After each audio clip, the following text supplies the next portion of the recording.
The year is 1532. Inca Civilization is at its height. In less than a century, they've grown into the greatest power in the Americas. On this day, a bloody civil war is ended.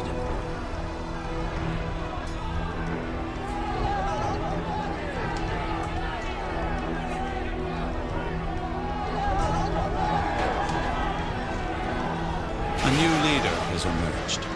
His name is Atahualpa. In the tradition of his ancestors, Atahualpa drinks from the skull of his opponent, a skull lined with gold. It's the skull of Atahualpa's brother.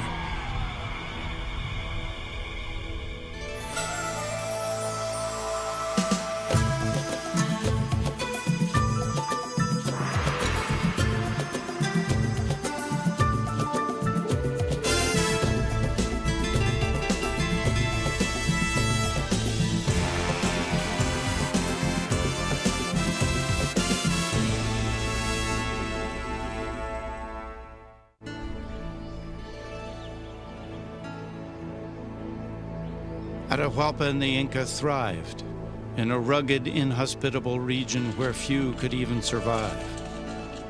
Shaken by earthquakes and volcanoes, the towering peaks of their homeland had air so thin, visitors gasped for breath. And coastal deserts so dry, they turned men into mummies. Against all odds, the Inca rose out of a long line of civilizations who survived here for centuries. Civilizations like the Tiwanaku and Moche, Paracas and Nazca, Icachincha, Chancay, and Chimu, the Inca's mysterious ancestors. Some built great cities that today are melting into mud, or wove stories in cloth wrapped around their dead. Some honored ancestors, worshiping their mummies. Some are remembered by exquisite treasures. Others by age-old secrets, haunting images etched in the desert floor.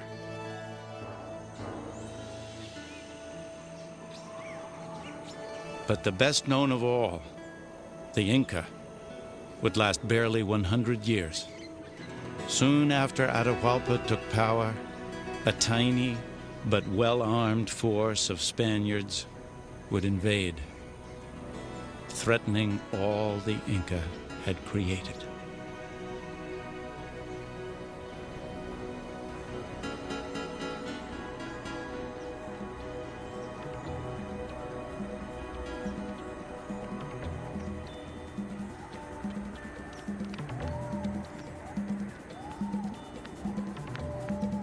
The most powerful empire in the Americas believed itself invincible.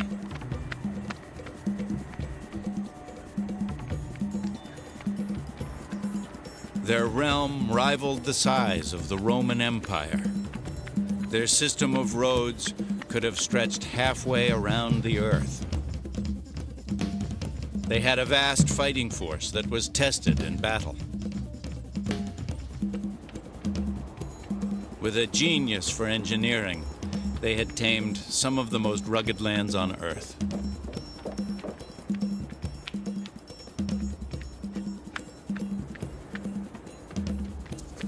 Their messengers covered 250 miles a day, even bearing fresh fish from sea level to 12,000 feet. They worshipped many gods, but believed the sun, called Inti, was their spiritual father.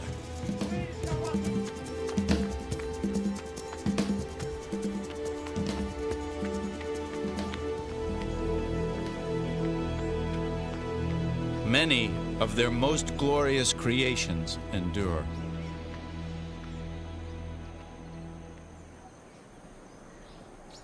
This magnificent city is one of many mysteries the Inca left behind. For centuries it lay hidden from the outside world, its purpose unknown, even to their descendants. It is called Machu Picchu. In 1911, Hiram Bingham, an American adventurer, led an expedition to Peru searching for the legendary lost stronghold of the Inca, Vilcabamba. After weeks of frustration, Bingham followed a tip along a tortuous route high into the mountains. Soon, his struggle would all be worthwhile. Suddenly, I found myself confronted with the walls of ruined houses built of the finest quality Inca stonework. It was hard to see them, for they were partly covered with the growth of centuries. It seemed like an unbelievable dream.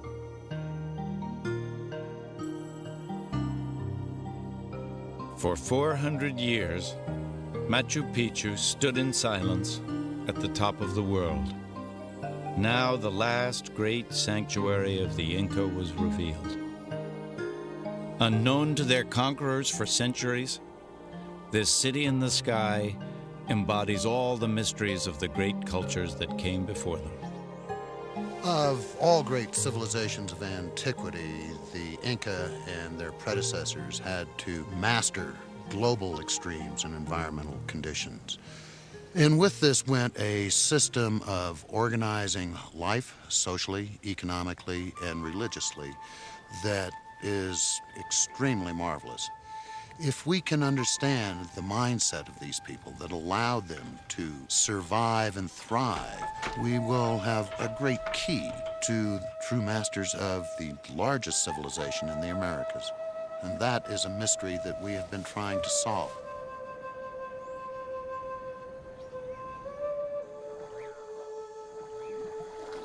The Inca and their ancestors thrived by adapting to an unforgiving environment.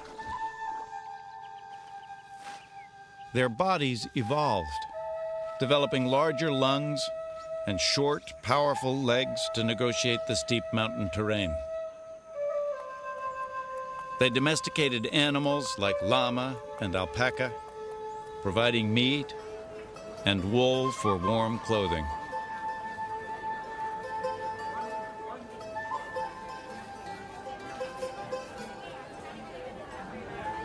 And perhaps most importantly, they cultivated a vast array of crops that would thrive in the diverse environment of the region.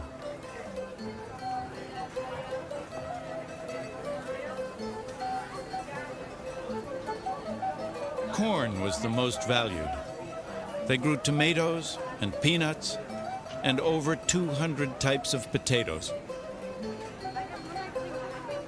They cultivated cocoa plants, chewing the leaves to ward off hunger and fatigue.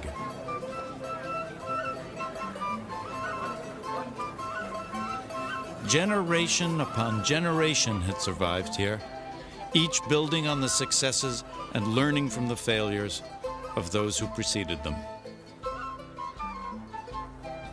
As the population grew, they reshaped the landscape to meet their needs. Rivers were straightened, canals dug, and millions of acres of mountainside carved into terraced farmland. Like stairs to the heavens, they amazed the Spanish, who called the mountain range by their word for terrace, Andines. Though the Inca are credited with creating the terraces, many were built by their ancestors. And when the Spanish arrived, they just ascribed everything to the Inca, paid not a great deal of attention to the many civilizations, the many tribes, the many groups that the Inca incorporated.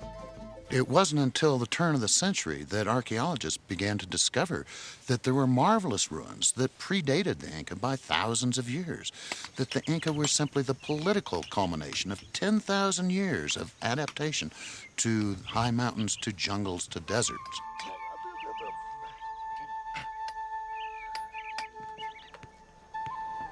These cultures were as varied as the regions they sprang from, but each had to master some of the harshest terrain and most severe weather anywhere on Earth. To the east, the Amazon, the world's largest tropical rainforest. Running west to the Pacific, the driest desert on earth, home to the Nazca, the people of Paracas, and the Moche. Wedged in between, the rocky spine of the Andes, the world's longest mountain range. It is second in height only to the Himalayas. This was the homeland of the Inca. Here they thrived, despite the constant rumbling of volcanoes and earthquakes, shattering their cities and destroying the canals that were their lifeline. If you shake that landscape forcefully, those canal systems will break down, and it takes a very long time to rebuild them. It's an entirely different world, a world of high altitude, lack of oxygen, scanty rainfall, earthquakes, natural disasters. It's a world that's alive.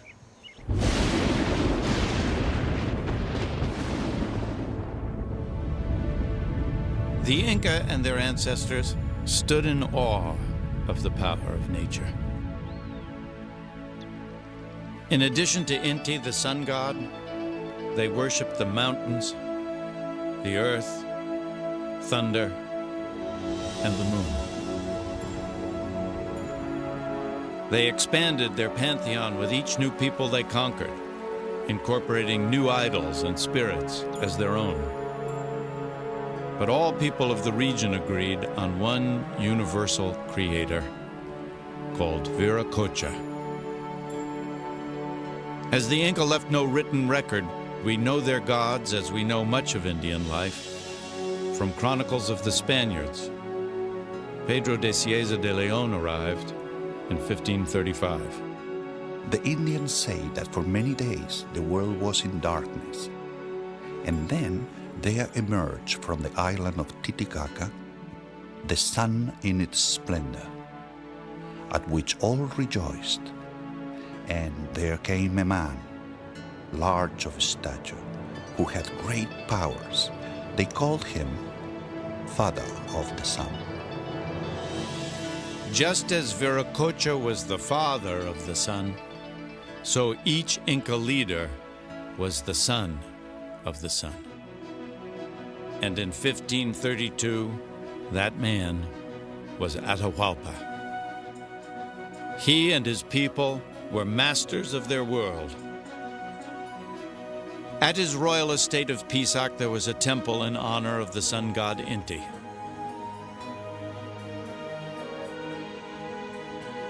Though this was a sacred site, a fortress protected the emperor, his court, and the rich farmland on the terraces below.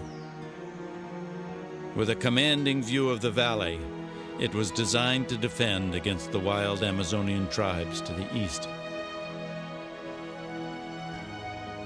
But soon, a new enemy would appear, an enemy in search of gold, armed with their own god and powerful new weapons.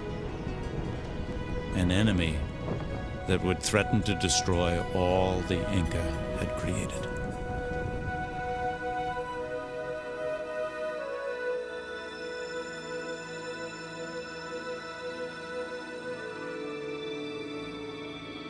Inca emperors lived a life of extraordinary opulence.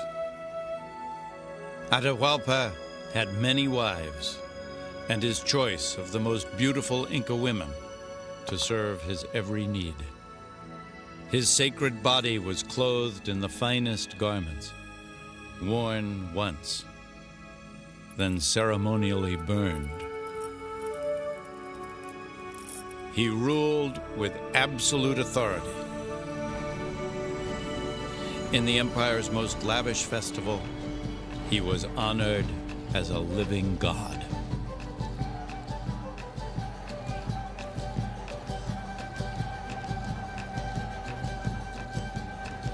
Held on the winter solstice in Cusco, the Inca capital, the festival of Inti Raymi celebrated the sun and all its abundant gifts. The Spanish outlawed Inti Raymi, but it was revived earlier this century. Like many Inca traditions, Inti Raymi honors ancestors. believers in God, in their emperor, and in their own hard work.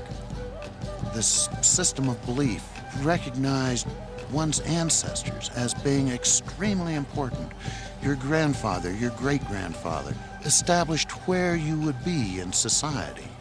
And because ancestors were so important, these folks engaged in what we call ancestor veneration, worshiping your ancestors. A major part of that was making sure that the ancestral body was kept intact. And to accomplish this, mummification of bodies became very, very important. The dead emperor would be embalmed, kept in his palace, but in a quasi-alive state.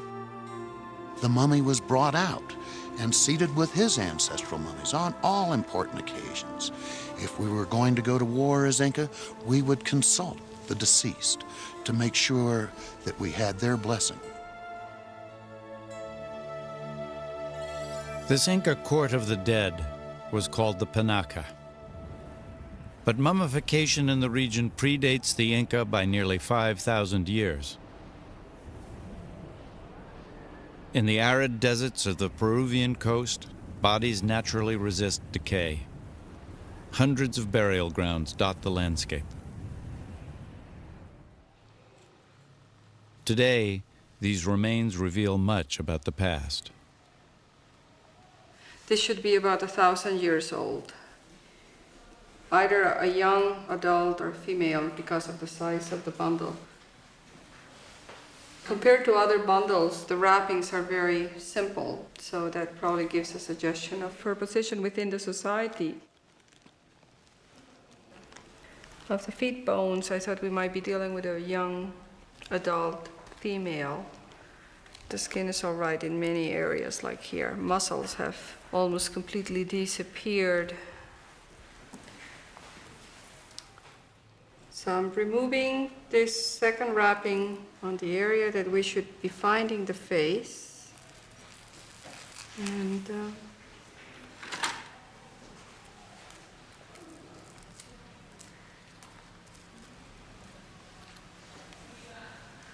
but the hair is there. It has a hairdo that includes braids.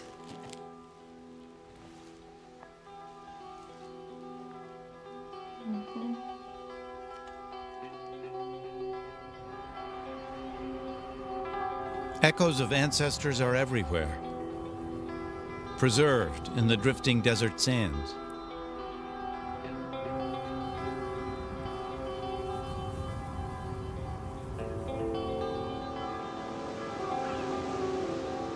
Despite the harshness of the coastal desert, advanced civilizations thrived here.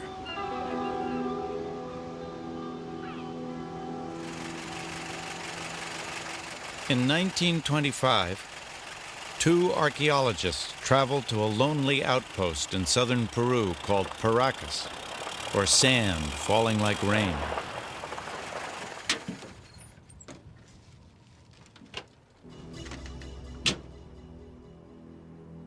They are drawn by reports of a large burial site in the desert.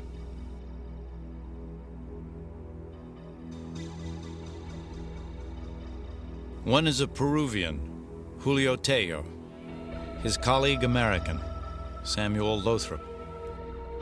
It is astonishing that such advanced cultures could have developed in this beautiful but barren setting. But more and more, remarkable artifacts were showing up on the black market. And out here, the evidence is even stronger. Tello and Lothrop had discovered the remains of a little-known civilization. The Paracas predated the Inca by 1,500 years. Of the many wonders they uncovered here, most mystifying of all were the bizarrely deformed skulls scattered across the sand. They surmised that heads of babies were bound between wooden boards to produce the grotesque elongation.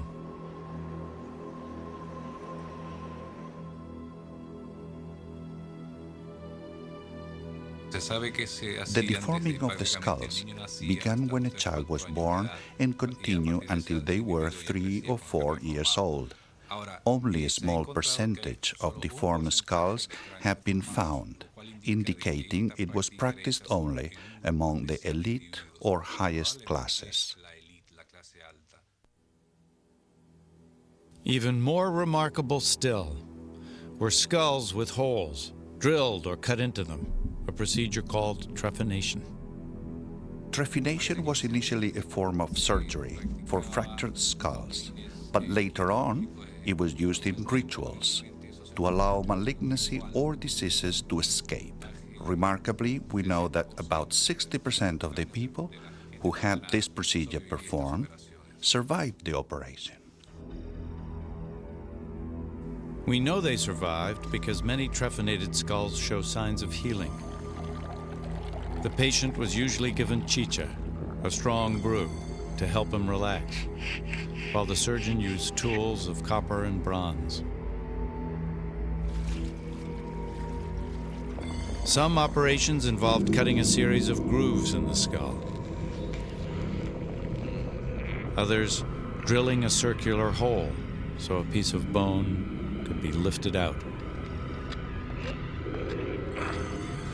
Centuries before the advent of modern science, these ancestors of the Inca performed medical miracles. But the full explanation for this bizarre practice remains shrouded in mystery. Perhaps the greatest enigma of all the mysteries left by the Inca and their little-known ancestors is that of a people called the Nazca. The Nazca thrived in the coastal valleys, where water is scarce and the sun's rays unmerciful. Like the Inca, the Nazca worshiped the gods of nature, the sun, moon, and stars. In the desert, they constructed lines and symbols that mystify to this day. For them, the desert may have been a cathedral for sacred prayer, a celestial calendar to mark the seasons, or some have claimed, a giant canvas for messages to ancient space travelers, creatures from other worlds. We may never know.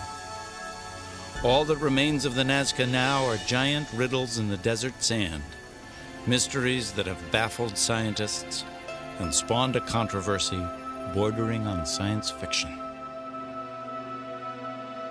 The Nazca lines stretch over 135 miles of desert. This bird is 450 feet long. Others are simply straight lines that run for miles on end. Though they can be seen clearly from the air, on the ground they are barely visible. For over 1,000 years, they remained unknown to the outside world. It wasn't until the 1920s that airline pilots began referring to the prehistoric airstrips.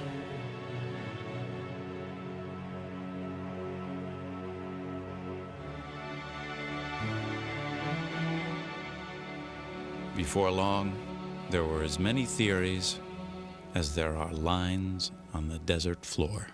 I try to prove that this planet has been visited by beings from outer space several times in antiquity. In 1968, Erich von Daniken's Chariots of the Gods fueled a wild scientific debate. His thesis, the Nazca were communicating with visitors from outer space. By the landing itself, some sand and stones are blown away, and you have a simple track on the ground. And after maybe a few hours or a few days, they start again, maybe in another direction. You have a second track, the take-off track. I assumed that only later, when the extraterrestrials departed, the natives came to the ground and saw these two lines, landing track and take-off track, and they would whisper, the fiery gods rode on these lines. Serious scholars dismissed von Daniken's work in favor of more down-to-earth explanations. One woman had her own theories. Since 1941, Maria Rica has devoted her life to unlocking the mysteries carved in the desert floor.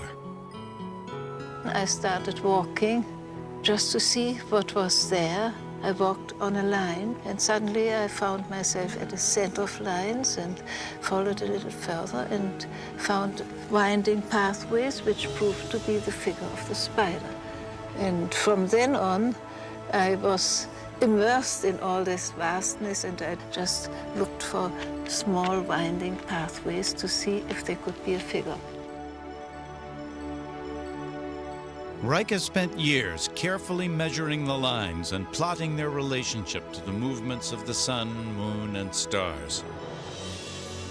She concluded the geometric lines are a giant astronomical calendar, telling the ancient Nazca when to plant, irrigate, and harvest their crops. While her science may be sound, some feel she overlooked an important point. Somehow she neglected the anthropological part. She didn't account for who made these lines. The evidence implies that since a lot of people worked at building these hundreds of lines, they must have had a ceremonial significance. They were some kind of ritual road that led people to certain important centers. It is likely that these lines were placed where dances and rituals were practiced. This is the annual pilgrimage to the Andean shrine of Coyariti. Every year, the faithful from villages across the region follow ancient pathways to honor the gods who dwell in the mountains above. At the ceremony's climax, the Indians form giant human lines in view of the surrounding peaks and in praise of their gods.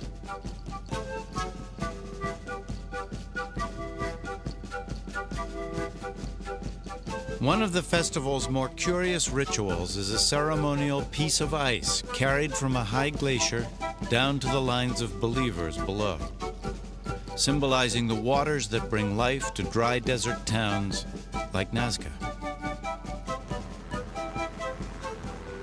The mysterious relationship between the lines and the water has fascinated many.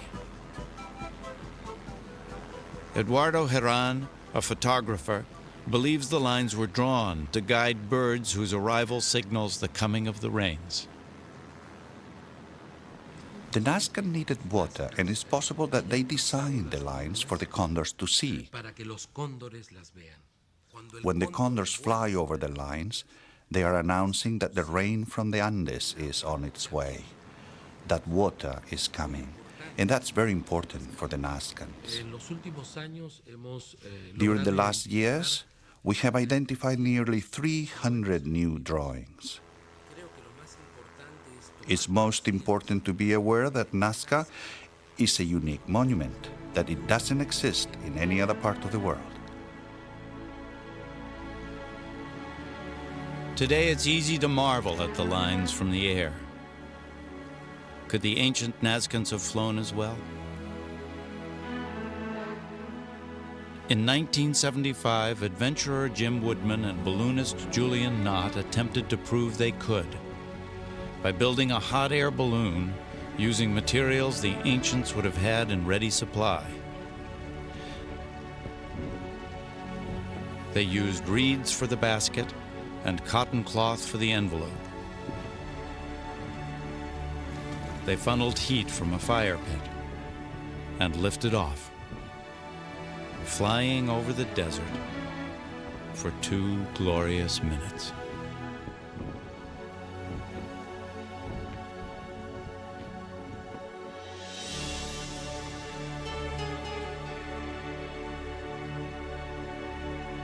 The lines have outlasted the people who made them by thousands of years,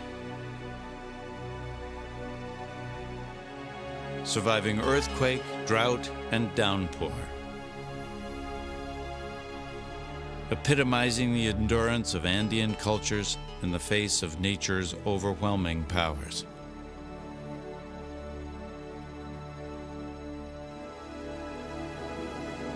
But another force was gathering strength on the horizon. one that neither the Nazca nor the Inca could ever have foreseen. A force that would appear as alien to Atahualpa as a man from outer space.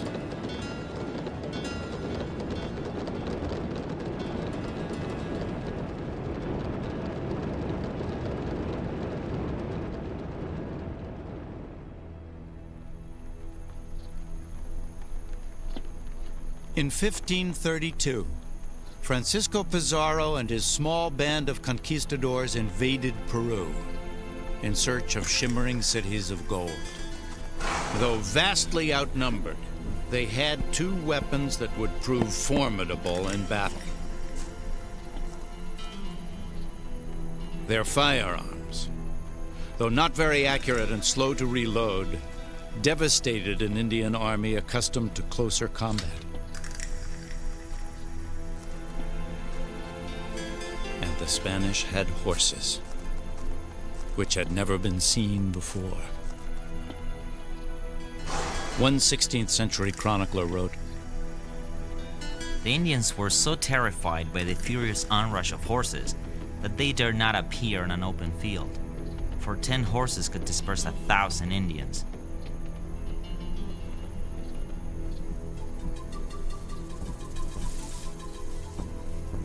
To the Inca, the Spanish must have seemed like creatures from another planet. With their suits of armor and strange four-legged beasts, they inspired a mixture of fear and disbelief.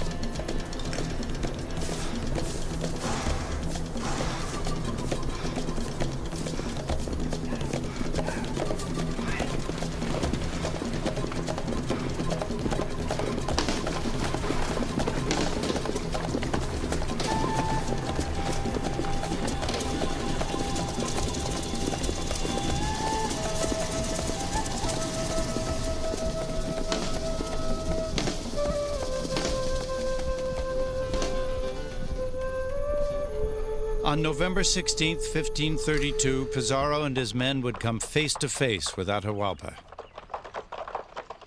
The event was recreated in the feature film The Royal Hunt of the Sun. The Spaniards were only 168 strong. More than 80,000 Inca warriors camped nearby. But Atahualpa and his entourage of thousands came unarmed. He had no idea the Spanish might fight. His plan was to capture their horses for breeding. On a signal, Pizarro's troops attacked.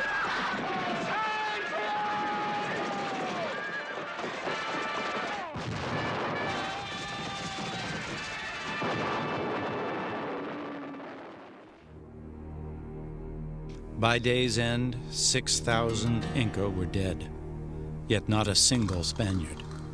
Atahualpa escaped with his life, but Pizarro took him captive.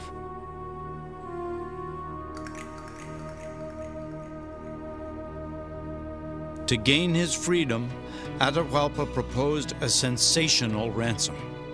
He pointed to a spot high on the wall of his cell and offered to fill the room with gold.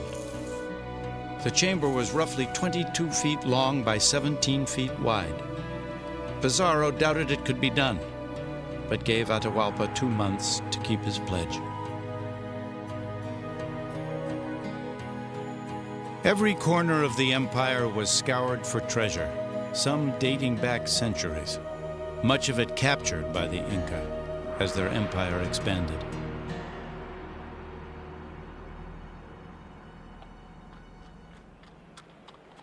Many of the most finely crafted pieces were made by the Moche people of northern Peru. The Moche flourished at about the same time as the Nazca in the south, reaching their height around 500 AD. This is the Moche Temple of the Sun. Once the largest pyramid in the Americas, It was built of more than 140 million adobe bricks. Believing it held a hoard of gold, the Spanish diverted the Moche River, washing away nearly 2/3 of this enormous structure and revealing astounding riches. The Moche Kingdom was small compared to the Inca, but it was fabulously wealthy. For the elite, it was a life of high ceremony and bloody human sacrifice. The common people were rigidly organized and worked hard to build the state. Fertile fields were watered by elaborate irrigation systems, making their coastal valleys among the richest in all Peru. And they reaped the bounty of the Pacific Ocean. Descendants of the Moche still fish as they have for centuries. Strong men in reed boats casting their nets on the waters.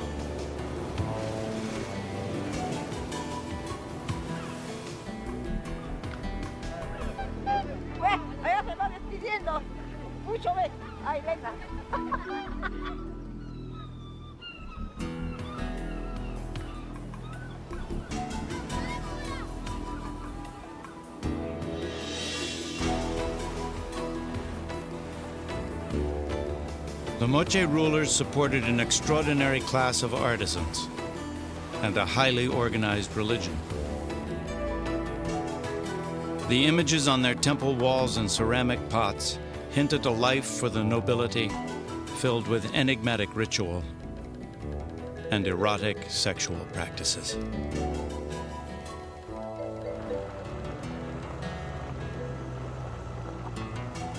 At a site near the city of Trujillo, a series of adobe friezes give a chilling look into Moche life.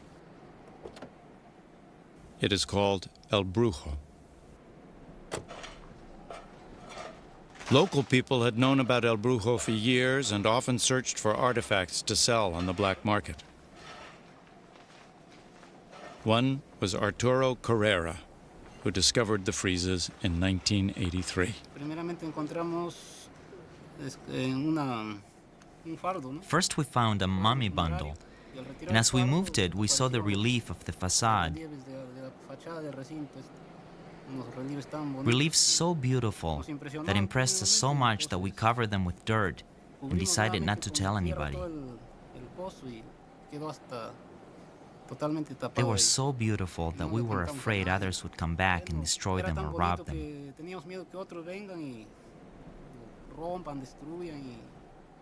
The majesty of the artwork finally awoke the conscience of a thief. Arturo and his friends shared their secret with the authorities. Today, he works with the team deciphering El Brujo's mysteries. It's called El Brujo, which is the Spanish word for sorcerer, because this temple was probably occupied by a powerful shaman or a warrior priest in the past.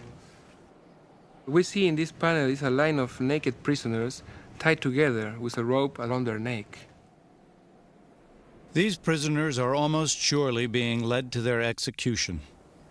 The many human remains suggest the friezes are depicting what really happened at El Brujo. The big question is, what is the real meaning of the sacrifice? And the sacrifice itself is a conscious act of killing somebody in a symbolic way. It's the most precious good you can give. Somehow, if this big building is here with all these images around and all this art, fabulous art of Moche people, and we didn't find the real relationship between the art and the reality.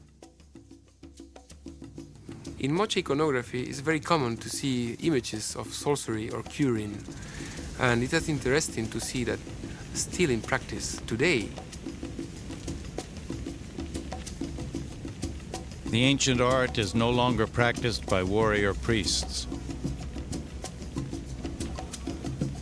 Humans are no longer sacrificed. Today, curanderos are healers, using herbs and potions to cure ailments of the body, and magic to ward off evil forces that prey on the spirit.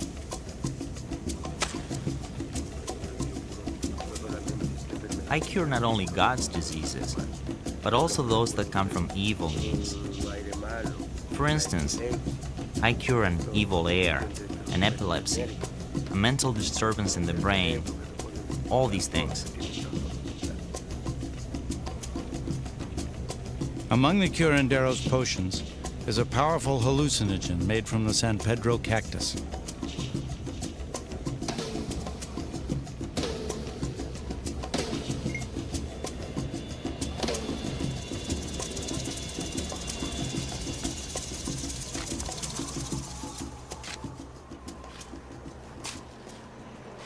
Another highly destructive ancient tradition survives here as well.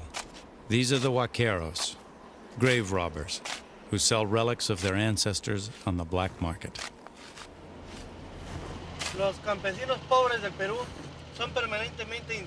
The poor farmers of Peru are encouraged to plunder the tombs of their ancestors by the growing black market in artifacts of the United States and Europe.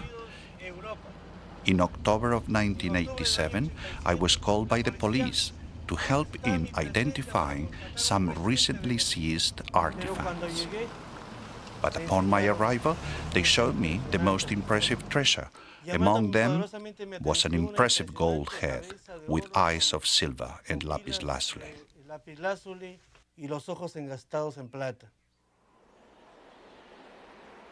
The treasure came from a looted tomb near the town of Sipan. Townspeople swarmed over the site, searching a massive pit dug by the looters. The police arrived the next day to restore order. The looted treasures had to be a sign of greater riches hidden within. Alva and his team began to dig.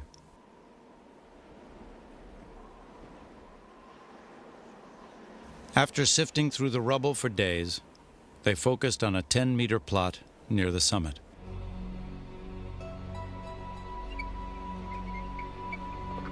What they found was a bounty that had eluded scientists and looters alike, a royal burial chamber, untouched for 1,500 years. It was a remarkable discovery. For the first time, we archaeologists had the opportunity to document the tomb of an important man from ancient Peru. In this tomb, we felt we were not alone, that there was a deep spiritual presence. We were resurrecting a character from his 1,700-year-long rest. We decided to call him the Lord of Sipan.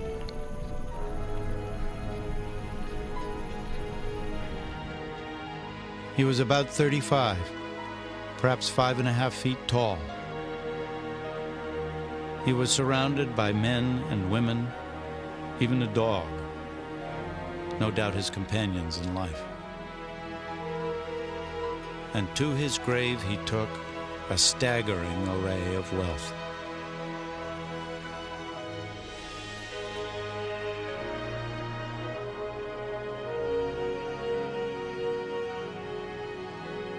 His skull and face were layered with gold, silver, and copper ornaments. He wore gold and turquoise earrings with a miniature warrior and battle dress in the center.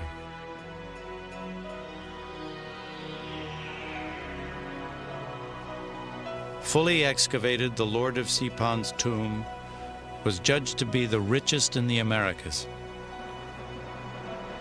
For Alva and his colleagues, it was the discovery of a lifetime.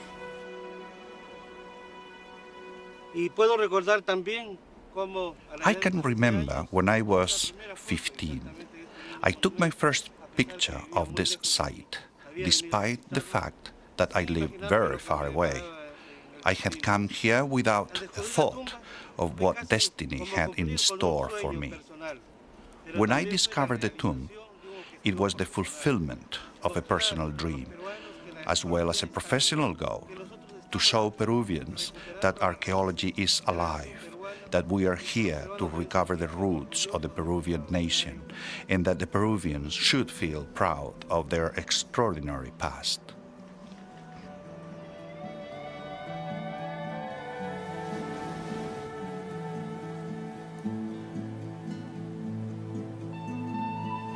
The Moche reign came to an end between 650 and 800 AD.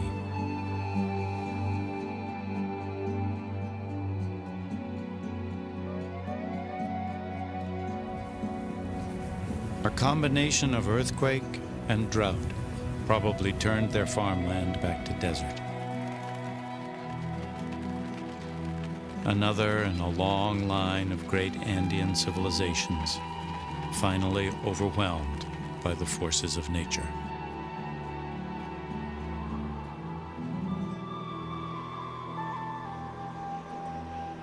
For the Inca, the end of their empire came differently.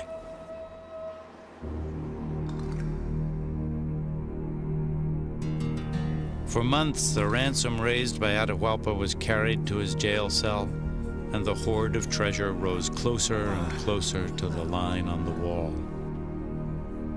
Yet in the end, Atahualpa was condemned to die. He pleaded he would be denied reincarnation if burned at the stake, so instead, Atahualpa was tied to a chair and choked to death.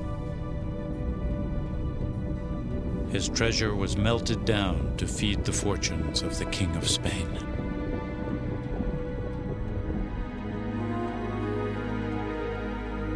Though their empire was defeated, the royal Inca mummies continued to be worshipped in secret.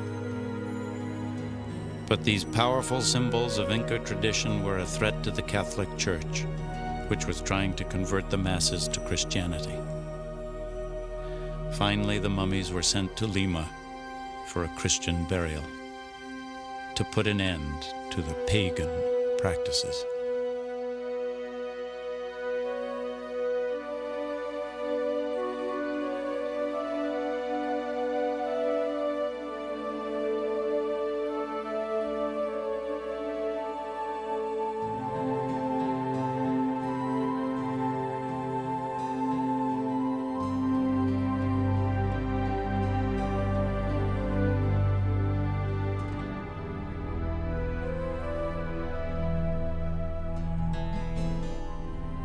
The 16th century chronicler Garcilaso de la Vega described their departure from Cusco. They were wrapped in white sheets, and the Indians knelt and bowed, sobbing with tears as they passed. The Spanish, too, took off their hats, since these were royal bodies.